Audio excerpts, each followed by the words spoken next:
everyone, and welcome to our webinar, More Than Just Gaming, Live Stream Fundraising Best Practices. Just some housekeeping things. We will be recording the webinar and sharing the deck in an email coming soon. And make sure you stick around for the Q&A at the end, and we'll be answering all of your questions.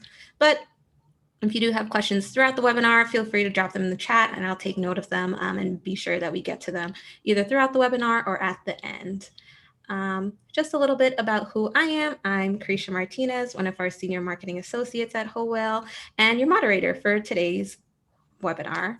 Now, a little bit about who we are. Whole Whale, we are Whole Whale, a digital marketing agency that leverages data and technology to increase the impact of our nonprofit and social impact clients. We worked with over 100 partners from different pockets across the nonprofit and social impact world, including cancer and disease, animals and the environment, and youth and education, to name a few. I'm really excited for our webinar today and to introduce our speakers. We have Isabelle Brauer, our account manager and fundraising expert, and we also have Rachel Mills from Give Butter Marketing. So take it away, guys. Thanks, Carisha. Really excited to be here with everyone today. We have a lot to get through, so I'm going to jump right in and talk about today's goal for this webinar. We're going to talk about setting live streaming goals, which will help us pick the right platform. And then Rachel's really going to go into how you can leverage live streaming as a fundraising tool. So first, let's talk about the opportunity and motivation about or sort of surrounding live stream fundraising and where we see the most opportunities to use this tool. So even before COVID kind of hit and changed the way that we were thinking about fundraising, live streaming was continuing to grow in popularity. Personally, I feel like I started hearing about live streaming about 2 years ago, more and more, but it wasn't until COVID really hit that I started looking into it more as a tool for my clients and fundraising projects. And it's truly, as we're all joining from a Zoom link today, we live our lives so much more online now than we do before. And it really has emphasized the importance of live stream fundraising as a strategic tool for nonprofits of all different sizes. And kind of what cemented it for me was looking into the data a little bit more and realizing just how many people are engaging with live stream platforms every single day. I also wasn't very familiar with sort of the different kinds of platforms beyond, things like YouTube and Facebook. And there's just so many more platforms out there like Twitch to kind of think about and consider as a marketing platform, which is just really exciting to think about, diversifying the group of platforms and products that we're using to reach our potential donors. So over 800 million people currently engage with live videos across Facebook. If you've joined us for a Whole Whale webinar before, we've talked about how Facebook is so much more than just a social network platform. It's really considered to be an advertising platform. And we see a lot of success with nonprofits who choose to engage on Facebook. And just thinking about 800 million people are currently engaging with live videos across Facebook just emphasizes how Facebook's role in the fundraising realm continues to grow and evolve. The video streaming market is projected to hit 184.3 billion people by 2027. Most of this research comes from the last year, but I can only imagine that number might increase, knowing sort of the impact of COVID and and sort of what we don't know about the long-lasting impact of COVID and how that's going to change some of the mechanisms we had in place before the pandemic. And this is just another really interesting statistic. 70% of consumers who live stream do so at least once a day. So thinking about not only the sheer amount of people who are live streaming, but that those people are doing it at least once a day is really encouraging and thinking about the opportunity out there. So as we've talked about before, and as I will continue to mention, Facebook is so much more than just a social network platform. Over $2 billion has been raised of all time on Facebook giving, but more than just Facebook, online fundraising continues to grow in importance. A recent M&R benchmark study came out like 2 days ago that also referenced how online giving has just continued to increase year over year, but especially from 2019 to 2020, given the pandemic's impact on the way that we're spending time online. This is just a slide that I like to include when we're talking about kind of any fundraising mechanism, is reminding yourself that you are selling donations and that you're not just begging people for money. You are asking people to give money, to engage in something, to make an impact, to be a part of a community, and that you are giving people a really unique opportunity, especially during the pandemic when so many people have been forced to stay at home or are having much more limited kind of interactions with people. You're giving people the opportunity to engage with other people in real time when you're doing it in live streaming, which is huge and is really the only kind of capability that we have that allows people to do that right now. And even beyond sort of the live stream component of it, nonprofits have truly had such a pivotal role in taking advantage of people wanting to engage in something during COVID and wanting to give back, find ways to support communities, find ways to help people and to engage in something that made them feel and connect with something that's greater than themselves. So let's get into live stream fundraising. So live streaming is a live video broadcast where you can interact with somebody in real time. So this webinar that we're doing right now is a live stream because people are interacting in real time with the content. And a live stream fundraiser involves a live broadcast over a social media platform intended to collect donations.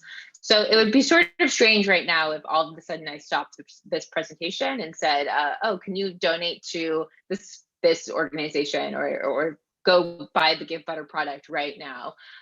Because that was not the intention of this live stream. This was not a live stream fundraiser. And I say that just to keep in mind that, like many other kind of fundraising mechanisms, it's really important to have, a very specific goal in mind when you are planning and thinking about live stream events.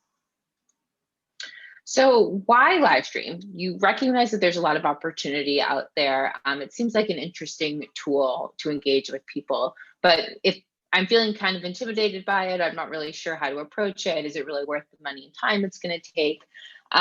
And this is a really interesting time in fundraising and online fundraising where I think even more and more opportunities will come in the future to engage with people virtually. But live streaming, as I've said, is really the only thing right now that allows organizations to connect with their supporters in real time in a way that feels authentic. And I think that it does create a more interesting, intimate, engaging experience, especially when you're incorporating real-time interactive elements. So offering opportunities for supporters and users to really engage with your organization in real time through fun interactive games, through some sort of interactive fundraiser is one of the only ways right now that we can connect with the people who want to know more about us, who want to support us, who care or are connected to the cause that we are advocating for. So I mentioned Twitch earlier in my presentation, and that is a huge gaming live stream platform. It has a huge user base. It's really growing in popularity, and 78% of Twitch users want to see more charity in gaming. And I think the gaming sphere is something that we'll only touch on very briefly in this specific webinar, but is definitely a huge area of opportunity for nonprofits to start thinking about. And over $65 million has been raised by the Twitch community for charity so far. So if you've been to a Whole Whale webinar before, then you might have seen our impact marketing funnel. And this is the way that we like to think about attracting users to our organizations, engaging them, nurturing that relationship down the funnel so that they then become donors and are committed and supporters of our organizations. And what I think is really interesting about live streaming is that it's kind of a way to move people through the funnel in one kind of fail swoop. So if you are able to execute your promotion correctly and you have the right tools available, then more people can become aware of your organization, of the live streaming fundraising event. And in real time during that event, you can move people from interested to engaged to hopefully donating. And so I see this as a really unique opportunity to do that. And there's, lots of other ways to do this, but I think that live events and live stream fundraising is one of the most efficient ways to do it all at once, both in the ways that you can market and promote the opportunity and the sort of follow-ups that you can use to engage with supporters afterwards. All right, so now let's talk about using streaming for good. So like all sort of fundraising strategies and tactics, you have to start with goal setting as the foundation of your strategy in order to be able to pick the right platform, pick the right tools, and plan accordingly. And I think one of the biggest mistakes that people can make in planning events and doing live streams is trying to do too much, trying to cover too much all at once. You want to think about who your ideal and target audience is. So you can't serve everybody and do everything for everybody, because you won't be able to create a good product that's going to connect with people on that level, that more engaged, deeper level that you want to. So an ideal target audience will help create intimacy and authenticity. If you're really being intentional about the people who you want to attend your webinar, your event, your live stream fundraiser, your experience, then the people are going to be more likely to engage, and they're going to be more likely to engage in an honest and genuine kind of way. It helps you make other creative and strategic decisions. So when you're thinking about designing promos, when you're thinking about the marketing language that you're using, when you're thinking about the creative that you want to incorporate, if you have a target audience in mind, it's going to help narrow down the decisions. And so you can really tighten your strategy around the specific and key performance indicators that you want to be focusing on. So if I am working for an organization that focuses on care for the elderly, I'm having a fundraiser showcasing the art that people have made to raise money for this organization, then the kind of target audience there is going to be a little bit different than an organization that's maybe focusing on animal rights organization. So you want to be thinking about really specifically the group of people that you want to be targeting and who are most likely to attend and engage. And it just prevents you from trying to be all things to all people, which is going to dilute the mission. It's going to dilute the vision for the experience. And it's ultimately going to make your fundraiser fail if you don't have this really targeted, specific concept in mind. So I mentioned key performance indicators a minute ago, or KPIs, and this is a tactic that we like to use at Whole Whale to ask, will it make the boat go faster? And this comes from a real life example of a men's rowing team that could not find ways to improve. They were trying all these different things and were not having progress that they wanted to. And then they kind of sat down and asked themselves, well, let's prioritize the things that we need to think about and ask, will it make the boat go faster? And they ended up improving and winning in a tournament. And it's a good metaphor for thinking about, okay, what are the most important metrics here? What's going to make my goal? How am I going to achieve my goal? How are we going to achieve our mission? And we want to prioritize the metrics that demonstrate a user has moved through the funnel to a new stage. So if you think back to that funnel I showed a couple of slides ago, thinking about, okay, how am I going to judge whether people are moving from the awareness stage into the engagement stage? Or how am I going to judge how people are moving from the engagement stage to the committed stage? And we like to think about metrics that are SMART. So specific, measurable, actionable, relevant, and time bound. If we don't have very specific metrics, then we're not going to be able to design a strategy that's going to work to really focus in on the goals that we're trying to achieve. And if we don't think about things that are actionable and things that we can achieve within a certain time period, then it leaves open way too much time and space to kind of get distracted from what we're really trying to focus on. So here are some benchmarks for virtual events that are both from the industry and in Whole Whale's personal experience in hosting virtual events. We really feel like the best promotions window is about 3 weeks promotion up until the event.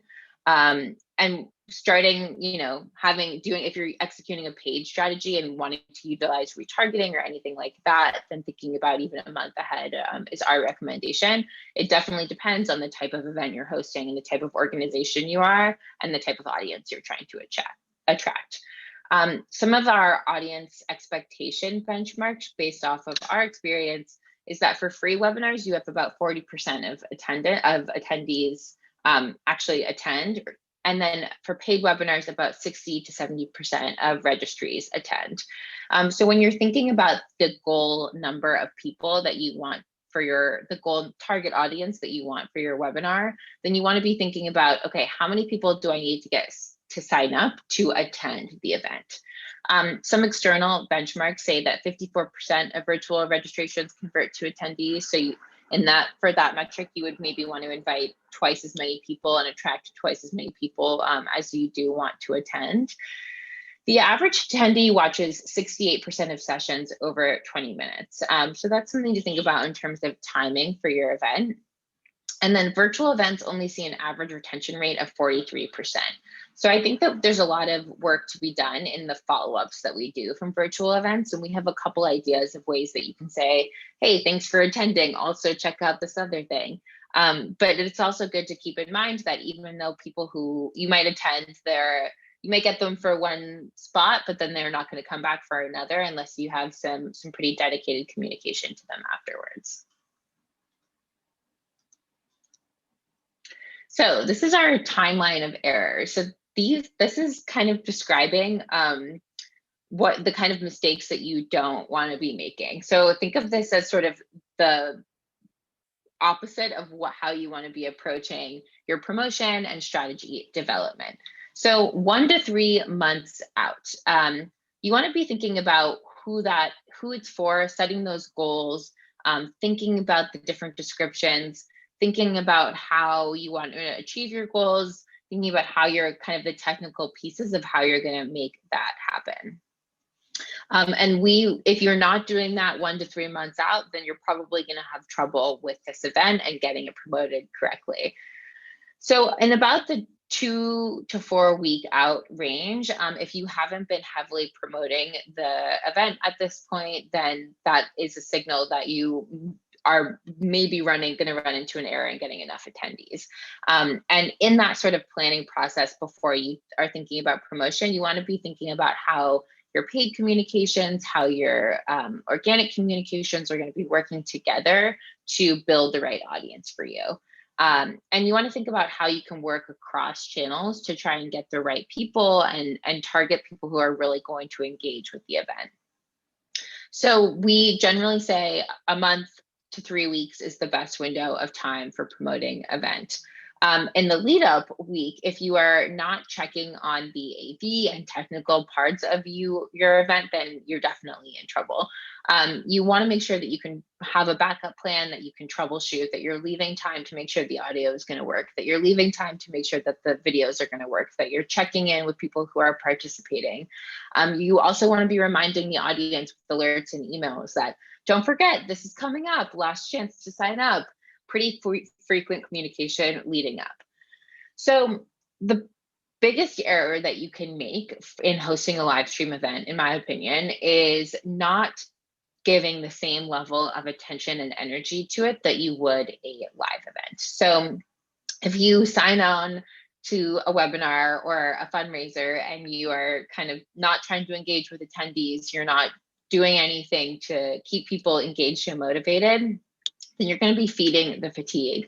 People are spending a lot of time online right now. People are spending a lot of time on Zoom right now, and they are exhausted, and it's exhausting to stay on a computer all day. So you want to make it really worth their time and energy and commitment to be spending that time with your organization. And if they're choosing to make that commitment, then you want to make sure that you have the energy, the interactions planned, great music, great graphics, whatever it is, to feed the energy instead of feeding into the Zoom fatigue. So there's a couple of different tactics in which you can approach a live stream fundraiser. Probably the most common is an organizational stream. So this is sort of thought of as the modern telethon. And so if you Depending on how old you are, you may or may not remember telethons and the kind of role that they used to play in engaging people with different causes and organizations. This requires enough technology to record your own stream and ask for donations. So if you are planning a live stream fundraiser, it's really important that you have a way for people to give money throughout that and donate throughout that. Otherwise, that's a lost opportunity. So checking your tech and making sure that you really have that functionality is and looking for an alternative platform if you don't is incredibly important. So in this kind of framework, the organization is the content creator and uses their own streaming channels to broadcast live video content and ask for money. So for example, if I was an organization, I would think about streaming something on Facebook Live and on YouTube and on Zoom, if I could, thinking about the different ways I can host on my own channels and do promotion on different channels to get to saturate the audience as much as possible. One of the drawbacks about doing an organizational fundraising live stream is that you're limited to your own audience, your own email list, and your own social media fans. So when you work with an influencer or a partner with another organization, you get access to a lot of their content and their sort of email list and channels of promotion, which can be really helpful and can be really a huge asset. So the influencer tactic is working with outside creators and partners to gain access to new audiences. Influencers can sometimes host on their personal accounts and leverage their own brand to connect their followers with your mission. And sometimes organizations can even work with their grant funders or corporate partners to co-host a live stream or series of streams. That's a great way for companies to get involved in a cause, help tell your stories and engage their employees. So one of the huge assets and benefits of live stream fundraising is building a community, and streaming can play a really significant role in building an online community of supporters. One of the things I would recommend doing if you're considering a live stream fundraiser is to poke around the different platforms a little bit and see where your supporters are already talking and already engaging. So maybe you have a big group of supporters talking on Twitch and you don't even know it because you haven't delved into doing that research yet. And so you want to prioritize having authentic conversations with supporters where they are. So if you do have a lot of supporters on Facebook, then use Facebook as that means of communication, because that's where people are already going to get updates, to engage with other community members, to talk to other people. And we really recommend to start marketing across channels at least 3 weeks in advance, as we've said, and more if the event is paid. So thinking about how can I leverage email, my website, pop-ups on my website, other forms of social media, text messaging, how can I SEO optimize my landing pages to make sure that if people are searching for what I'm offering, that they are immediately finding it. And then Facebook groups, that's another great example of ways to engage with your supporters. Sometimes organizations have separate Facebook groups for different advocacy or donor groups within their organization. So really thinking about how to leverage the communities across your channels. Keep it simple. We definitely have experimented at Whole Whale with some more exciting event titles, but we've actually found that the event titles that really describe what's going on without trying to use any jargon perform better than those that don't. So you can see on the right an example, nonprofit annual report best practices had a much higher registrant list than Coursify Your Competencies, how to build an e-learning platform. So be clear, be concise, be direct, include the value proposition. So think about if you are hosting a fundraiser for animal rights, then you can think about using language that describes all of the cute animals that they're going to get to engage with and meet during that fundraiser. Be mindful of time zones. We have the privilege, as we talked about at the start of this webinar, that some people are joining us from Romania. That's amazing. And it's so exciting to be able to have people across countries, joining together for certain events. But you should be mindful in terms of your marketing and kind of creative and copy usage. So don't be overly specific in the creative and copy if you're not trying to target that very specific group of people in a very specific area. Also, don't undersell or oversell. Be really upfront about what it is, what your experience is going to be like, what they should expect, so that when you have people who engage, it's the right type of people. Make sure to be communicating with people. We can see that ROI from email marketing can be as high as 44,000%. Prioritizing your email plan and your marketing strategy is so important. Even more so with live stream events, to make sure that you can link people to the registration pages, to the Zoom links. You can expect the first and final days to drive the most signups. So be thinking about how to communicate as much as possible within that window of time. Also make sure to segment, resend emails to people who did not open or click, and maybe send more targeted emails to people who did open or click. And just as a bonus, we talked briefly about sort of how you can utilize follow-up as a tool and as a strategy. Sending a thank you email saying, thanks so much for attending. This is what we talked about. Here's other ways you can get involved. It's a possible opportunity for a survey request, which is a great way to engage with supporters and learn more about them and get more useful information to use in your marketing strategies. And it's also a great opportunity to ask for a donation if they didn't donate during the webinar. It's also great to say, okay, this is what's up next, and keep an eye out for the rest of the engagements that we have planned. And just keeping an eye on the time, I'm going to go a little more quickly through the platform overview. We talked a bit about the different platform options earlier, but Facebook Live is really easy to create live stream fundraisers on, live stream events on. It's really easy to publicize. Facebook basically automates the announcements for you, so you don't have to think too much about the ways in which Facebook is alerting your followers. And it's free. You can raise money for your own live streams if you have a verified page on Facebook. Twitch is one of the world's leading largest live streaming platforms where gamers connect and engage and play with each other. Supporters can subscribe to your channel and donate through Amazon and PayPal. In February 2020, the platform had over 3.8 million unique broadcasters, which is a huge number, and it's also free. YouTube is a main space for content creators. So if you're looking to partner with an influencer or other corporate partner, that might be a good opportunity for you to investigate YouTube. It's a really dependable tool to build up a strong following. It's really easy to donate, and users can comment in real time with other people watching. And with that, I will hand it over to Rachel to talk through some more specific online fundraising basics. Thanks, Isabelle, and hello. Hi, everybody. It's so good to be with you.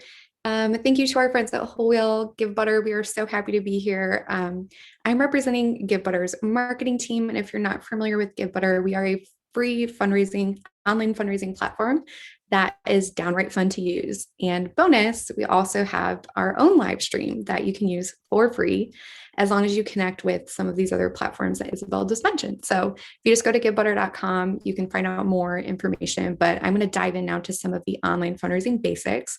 And as I do, I'd love for you all to drop in the chat a why if you have already used Livestream before. Are you guys live streamers? Let me know. Tell me. I want to know. Is this new to you? Is this not new to you? Drop a why if you've used Livestream before. Andrea, we love that you love GiveButter. Yes. Okay, so I'm going to go pretty quickly over some of these numbers because there's a lot of crossover of all the amazing info that Isabelle just mentioned. Looks like Nicole, yes, you've been using Livestream. Good for you. Allison, you're new. Welcome to the Livestream Club. Carol, welcome to you as well. Rand has been using it. Renee and Hillary are brand new. How exciting. This is a perfect webinar for you, isn't it? Kim's used Facebook Live. That is a fun format. So first things first, we know that overhead for a benefit of using an online fundraiser is that the overhead is significantly lower. In fact, it's 10% of what an in-person event would be. So if you're looking for a cost-effective way to try a new type of fundraiser, live streaming is a great option for you. Next, video is more shareable than any other content. So it's just yet another reason to consider using live stream content instead of any other medium. And fun fact, did you know that US adults spend an average of 6 hours a day watching video content? And that number has only increased in the last year as a result of the pandemic. So Isabelle was already mentioning some of that Zoom fatigue, but bonus, more people are familiar with Livestream, are open to using it and attending your online fundraiser. So that works to our benefit. And consider this, live video versus just sharing video content is 10 to 20 times more engaging. So something to keep in mind. Isabelle also mentioned donor retention, and kind of a bummer, but important to keep in mind that donor retention is really low for online events for first-time donors. And so as you're crafting and creating your event, definitely be asking yourself upfront, are we thinking about how we're going to keep, not just acquire, but keep these new donors around for our next live event? So again, this is just an overview of the 5. We'll send out this slide deck after. Now we're going to move into some peer-to-peer best practices for live events. This is one of the sweet spots for Give Butter. So here are some of the things that we found to be most helpful. First of all, recruiting your fundraisers. Start with your most dedicated and active donors. These don't necessarily have to be your largest donors. They may just be your most active. They could be board members, volunteers, staff members. Second, help your teams pick a theme. Let them choose what they want, get creative, DIY, choose your own adventure, but also provide a list or link of examples for them if they have no clue where to start. I think it's something like 14% of people have actually participated in creating a peer-to-peer campaign ever. So just something to keep in mind. Most people have never done this, even though you might think it's commonplace or nonprofits always done this. Well, 14% of them that you're asking have probably actually ran one before. So give them examples. 3, advertise to participants to set team and individual goals. If you're not sure where to start, just look back at what other teams have raised in the last 12 months and get an average number. 4, recommend timelines. This is going to depend on a team's prior fundraising experience and level of commitment, but generally most people need about 3 months to pull together a strong fundraiser with their team. 5, tell teams how to tell their stories. Give them a 300 to 500 word script that they can include on their fundraising page that's fill in the blank, Mad Lib style. It's the easiest way to go. Then you can keep brand consistency and make the process easy, no brainer for them. 6, suggest custom donation amounts. Give them at least 4 examples, starting with your average gift amount, which for most nonprofits is at about $100 for one time, and then tell them what each giving amount will do for your organization. 7, ask teams to commit to the first donation. The average fundraiser that self-donates, again, similar amounts, is $100. So to get the momentum going, don't forget to ask, hey, would you, team leader, commit to making the first donation to your peer-to-peer live event? Most people will say yes if you just invite them and remind them. 8, coach your teams through the ask. Create a short step-by-step guide. This can be a simple e-guide, a slide deck, short and sweet. Send it over their way so that they have a really clear idea. I've also seen a lot of organizations offer workshops, like a Zoom meeting where, hey, come to this workshop. I'll actually just share my screen and step-by-step show you how to set up your online peer-to-peer campaign that connects with our virtual event. Easy. 9, share updates with them. Keep the team's progress updated and ongoing of where you're at as you reach milestones with them, and keep them inspired. Thank them for all the work they're doing for your org. Last but not least, celebrate every team member personally and publicly as you move along your campaign. Okay, now on to live stream strategies. Top 7. We already really went through some of the basics of these. Again, just to reiterate, we're choosing a format, selecting a platform. We have a plan and goal in mind. Then we're going to promote it and market it, rehearse, check, and double check. Yes, Isabelle. Yes, and amen. Go live, And then you're going to follow up and say thank you for feedback. So just again, if you're thinking in order, how does this work? Here's a quick 7-step. You can come back to the slides afterward. Now onto some examples. So about, over a year ago, as the pandemic first hit the US, Give Butter started creating this series called Success Stories, where we were interviewing people who were using Give Butter's brand new live stream feature. And most of these fundraisers had never used live stream before. And so we just wanted to create conversation around, how are you doing this? What do you regret doing? What do you wish you would have known? What's helped you along the way? And we have over 50 examples now that I can drop in the chat for you if you want to take a look. But I'm going to highlight a few of them that really impressed us to get the wheels turning and give you some inspiration. Arlene just asked if this will be available after the session. Yes, we will send you the slide deck. We got you. So Kitchen Rodeo, they had a fascinating format. So the problem was that they started their live events registering people through Eventbrite, but they wanted to increase more donations because they found that there were just some errors that they were running into and they couldn't live stream directly through the platform.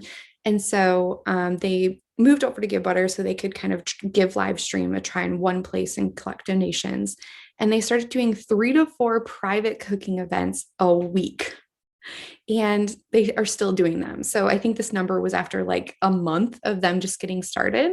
And they had never done this before, ever.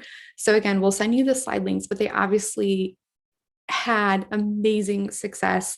And it's just a format to consider that I think a lot of nonprofits have not asked themselves because it's not as common. But could you create a live event series? Could it be more than one big fundraising event? Are there smaller events that maybe, thinking again peer-to-peer, that teams with unique interests and DIY type of events could host for you that you could do for a month or a season without any overhead really at all? Something to keep in mind. Soaring Spirits, this is one of my favorite examples. They ended up doing, Isabelle mentioned this before, the classic telethon sort of format. And get this, they actually did a full 24 hours, full 24-hour slot. And so they just had tons and tons of different volunteers, people in their communities. They kind of just threw it all in, like everything that you could try for a virtual event, they threw in at different hours to see what would work, and really just kept the momentum going by streaming through their Facebook page and Give Butter. What was really unique about Soaring Spirits' case is that they had more of a community mentality. And so instead of working on like this donor centricity, we're just speaking to the individual, like you might, for example, like an in-person gala, they took a totally different approach in their marketing and said, hey, community, we're coming together as one, and we'd love for you to join us during this experience together. And that sense of togetherness, as you can imagine, in the last year of the pandemic was so meaningful for their supporters because they were craving that sort of connection with other people. They have a unique use case because their nonprofit connects widows worldwide. And so these are already people that are a little bit more isolated. And so this is a really good example of be authentic, know your community, and also maybe consider reformatting the way you're marketing your live stream around gathering a group of people, a community of people, and not just one single donor making a donation. It's bigger. It can be bigger than that. BBYO is another really fun example. Prior to Give Butter, they had never done a live stream virtual event, which might be hard to believe because BBYO is a huge organization that serves Jewish teens. And this was, I believe, around March or April of last year when everyone was at stay-at-home orders. And normally they had this big 5,000 person conference called JSER, but it was canceled just a few days before. They pivoted quickly, moved to live stream. And it was just such a moving event. They had over 2,500 people show up. And part of that success was that they streamed from multiple places at once. And so they streamed from Zoom and Facebook at the same time. So they had this private component where they asked people to register, and then this public, like, hey, you didn't register, but like everyone's welcome. Let's just gather. And so that turned out to be really successful for them. It was a multi-day event as well. And again, even though it was their first fundraiser, it was really successful. What was also interesting about this case study is they were more focused on number of attendees than they were about number of funds raised. So it's a different angle, something to consider if it's your first time. Maybe play around with what other goals that you could be looking to achieve, and then build from there in terms of measuring and defining success. Trinity Habitat for Humanity is another beautiful example. They were using Give Butter for a Giving Tuesday campaign, Giving Tuesday Now, if you all remember that or were a part of that. That was like a special one-day response to help nonprofits that were struggling in the pandemic. And again, they'd never used Livestream before. So their supporters weren't familiar with it at all. They especially had not used it on a Giving Tuesday campaign at all in the past. But they found that Give Butter's live stream was affordable, functional, and user-friendly. And using it, they raised over $115,000. And what is different about this event? Two things. One, they found a match. So we haven't really talked a lot about that, but a lot of funders and major donors are more than happy to match donations for a period of the campaign to give it a boost, just like they would be for any other crowdfunding campaign, peer-to-peer, or gala. So if you haven't already considered that, or just now planning your first virtual event, ask yourself, do we know someone who could give a 24-hour match before the event starts or when it launches to give it a big boost? Because the odds are you probably do know someone who might be willing to say yes to that. And then again, just a totally different format. Their live stream was a virtual concert. So they had a popular country artist in Texas who was willing to live stream from his personal Facebook account. And then they had like that private Zoom for their own supporters as well. So another great example. A couple other options that I should say, they're infinite. I mean, we've just seen amazing creativity from fundraisers in this last year on Livestream, on Give Butter. It's absolutely mind-blowing. But here are a few that we've seen be really successful. So we've seen virtual challenges, like think of Movember, right? Like No Shave November, similar to Ice Bucket Challenge, but like for their type of organization. We've seen a lot of giving days from schools. And if you're not familiar, giving days are just 24 hours of giving, sort of like a Giving Tuesday, but just for your people. We've seen 24-hour telethons. I already mentioned Soaring Spirits, but man, if we have just seen so many different kinds of telethons. We've seen some that have included comedy, different dance performances, sketches, knit-a-thons. We've seen a lot of those. So lots of different things that you can do in a 24-hour period related to your organization. We've also seen hosting of movie nights. We saw a lot of those around Halloween. Not totally sure why, but a lot of like drive-in and come watch this scary movie, but we're also going to, play it virtually. So if you're more comfortable that way, you can participate. That's an example of hybrid. We've seen like Twitch, lots of video gamers who participated.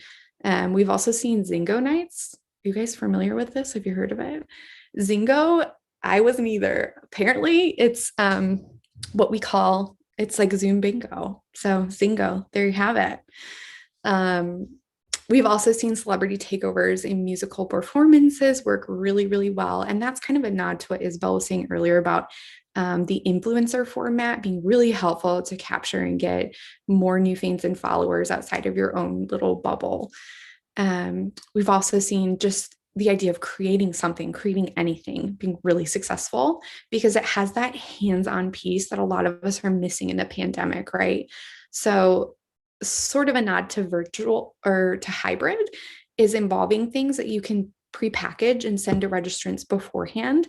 So for cooking, we've seen people send meals to attendees beforehand. For baking, we've seen, like, I saw one that was boxed sugar cookies that people did cookie decorating together on their virtual event, which looked really fun and delicious. Like I said, we've seen knitting. We've also seen mixology, drinking classes, which also sounds like a really good time. So the more hands-on, the better. Those seem to be really memorable experiences for supporters, and just really breaks up that Zoom fatigue and monotony of like, I'm just sitting and listening again. It's like, ooh, I also saw a breakfast where they mailed tea packets. That was really simple and easy and could just cost effectively ship that out to people.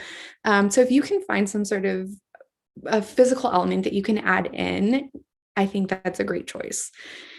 Couple more, getting active. We've seen so many exercises in dance classes, and that's similar to creating something and just breaking it up, bringing in some movement, and also a great way just to support local businesses. We've seen a lot of different gyms come together to support one another, and then also support charities in the process for attending. And then lastly, you can host a fancy event. You can. A lot of live stream stereotypes are around these like very small, low key, you can't raise a lot of money. That's just simply not true. We've seen people on GiveButter raise over $1 million on live stream events. And some of those were galas. So if you're looking for more inspiration, I'm dropping in the chat now. We have, like I said, over 50 different examples that you can look at with lots and lots of things in addition to what I already shared.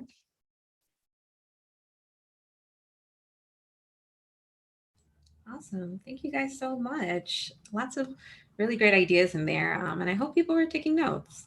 But it's okay. We'll send the deck and a recording, so you guys should be fine. We do have a few questions. I'll go bottom to top. So do you have a fail-safe way to play music with licensing information without getting shut down by Facebook?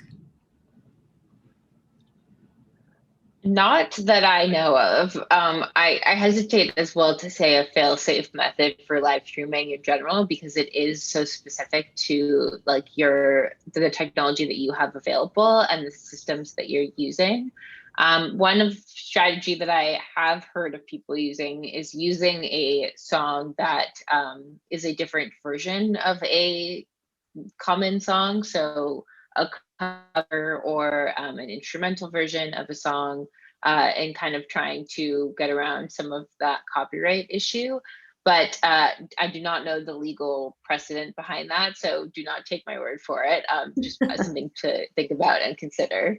Yeah. And just to add to that, if you're open to royalty-free music, so a lot of times it's just like a beat for the background. If you just Google royalty-free music, Bensound will probably come up in Soundstripe, and those are two that we've seen be really successful for fundraisers. Awesome. Yeah, definitely some good ideas. So maybe those could work and Facebook won't be annoying for once. Another person asked, do you know the average age of Twitch viewers? So off the top of my head, I don't know the exact age. It does tend to skew a bit younger, but not as young as you would maybe think.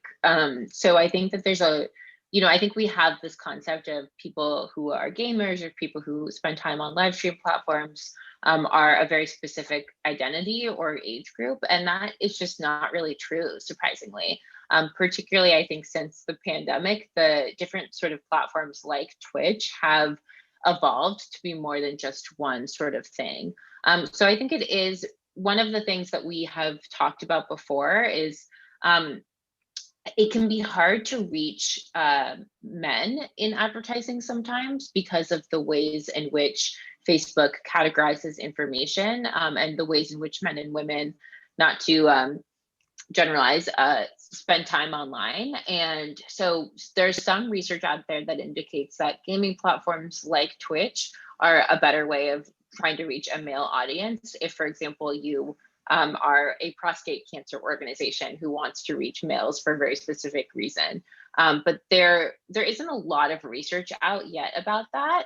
So I would encourage you to kind of do your own investigation, but there is some research that indicates it's a younger, more male profile.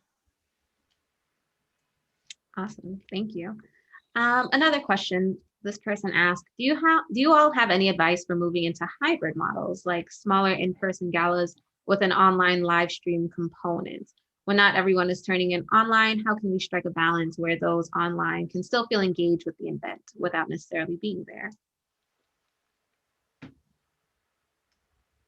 Yeah, that's a Rachel, really I'll let you go first. yeah, that's a really good question. And Give Butter actually is just launching our own hybrid feature, so we're learning with you in real time. But from what we've been sharing and seeing so far is that as we're all transitioning this pandemic, a hybrid model really, really is wise to consider, so that you can reach as many people as possible at their own comfort level. However, it is absolutely the most challenging event fundraising format you could possibly choose. It is because you're trying to reach two different audiences in two different locations at once. So I think you have to ask yourself, what's our budget? What's our team's bandwidth? Can we pull this off and have enough team members to cover both bases? And then what's our ultimate goal? So if we're prioritizing, let's say you want to do hybrid for a 5K, you might want to consider, are we going to prioritize the in-person 5K and then like tack on a live stream experience, or vice versa? Because you really do at the end of the day have to prioritize one over the other depending on what you think your constituents are going to be most likely to attend or donate to. And then try and add in the component the very best that you possibly can. It seems to me from conversations I'm having for fundraisers in the fall, they're really prioritizing in person with a live stream event versus right now it's kind of the opposite. Like many are still just more comfortable live streaming and possibly adding in an in-person component. So I think you just have to weigh your options there, but it's definitely not for the faint of heart. Yeah, I think that's a great answer. But to add on to that, I think some ways of mitigating that from a fundraising perspective is requiring some sort of donation to attend in person, especially because in most places and most people right now, indoor gatherings are still somewhat limited, and that you do want to keep them on the smaller side. So to encourage sort of really engaged in attendance there. There might be some marketing opportunity to say it's cost $20 to come and knit with us in the knitting factory, but if you want to join for free, think about logging in online, and you can donate online. You can donate at the end of during the knit-a-thon. Some sort of language that incorporates both of those kind of angles. Awesome. Another question. Someone says, I'm relatively new to fundraising. Do any of these platforms offer assistance in setting up events like these? Yes. I mean, I can speak to Give Butter at least. Give Butter is a free fundraising platform if you're looking to use live stream. So like I said before, Mary, if you just go to givebutter.com, then there is a chat feature in the bottom right, and you can start talking to them right now about your live stream that you're wanting to start creating, and they can help guide you through that. But Give Butter is one of many fundraising platforms now that offers live stream. And then there's some like totally different platforms that offer some sort of assistance in blogs and FAQs and stuff like that, like Twitch, and even Facebook has a lot of helpful articles that you can Google as well. Yeah, I think any of the major platforms will have guides and support videos along the way. But if you really want more hands-on support, then working with a platform like Give Butter that kind of will offer that might be a more valuable place for you to begin in order to kind of execute the right event for what you are trying to achieve. Awesome. Another question comes in and says, Facebook only allows setting up a live stream less than a week in advance. Any suggestions on how to handle that to get that 3 or 4 week advance PR? Yeah, definitely. I mean, there's many ways to handle that. Even if you can only set it up a week in advance, you can still start talking about it on your other channels in the weeks leading up to it.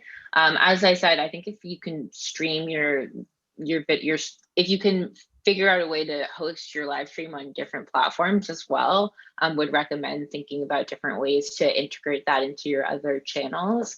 And the Facebook sort of notifications that I mentioned earlier in the presentation, those are just the automated controls that come with setting up a Facebook event, but there's definitely other ways to boost promoted posts on Facebook that are talking about that event, using your organic social media to do so, communicating about it over email. We've seen it successful with clients before to do sort of a countdown of saying like, we're 10 days away or we're a week away from registration, like mark your calendars now. And then so people are already starting to think about it. So really using your own organic channels is really going to be your best bet when you have more limitations from platforms like that. Yeah, even something as simple as setting up like a Facebook event can definitely help in reaching that audience on Facebook. Another question, can you record through the GiveButter live streaming services? Depending on what platform you're streaming through. So let's say you're using Zoom and then promoting that on your GiveButter page, then yes, you can record that. Also with social, right? If you're using Facebook, it'll automatically save that video for you. So yes, you can.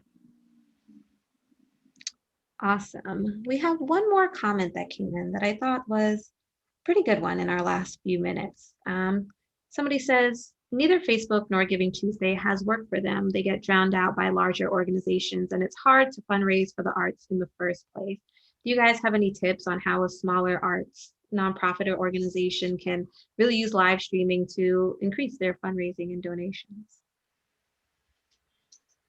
Yeah, so I'll let Rachel jump in as well, because I think some of the examples she offered about those hybrid kind of knitting as the example is a good way of kind of breaking into that. I think something to think about for smaller orgs is to think about the awareness days throughout the year and seasonal moments that will work with your cause, and thinking about ways in which you can maybe pivot your marketing strategy or language to better fit a day that people are already aware of.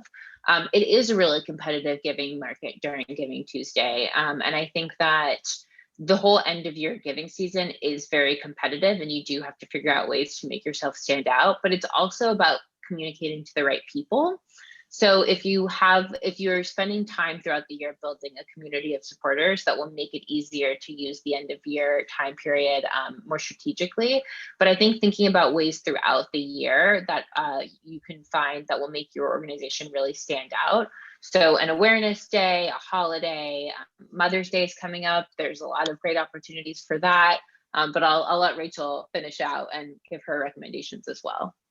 Yeah, I totally agree. And I say create your own giving day. You know, you don't need anyone else to dictate that day for you. Choose a day that's maybe it's the anniversary of when your organization first launched, or maybe it's an important day in your arts community or relevant to the type of art. Create your own giving, create your own 24-hour giving day and see how that works for you. Awesome. Well, we're just at about time. Thank you guys so much for sharing all of these really great strategies and ideas. Just a reminder, we'll be sending out this deck and the recording in an email coming later this week, so keep an eye on your inbox for that. You can reach Isabelle at wholewhale.com. If you have any other webinar questions, you can reach university at wholewhale.com. And Rachel, where can people find you? They can find us at givebutter.com. Awesome. Thank you, everyone, and have a great day. Bye, everybody. Thanks, everyone.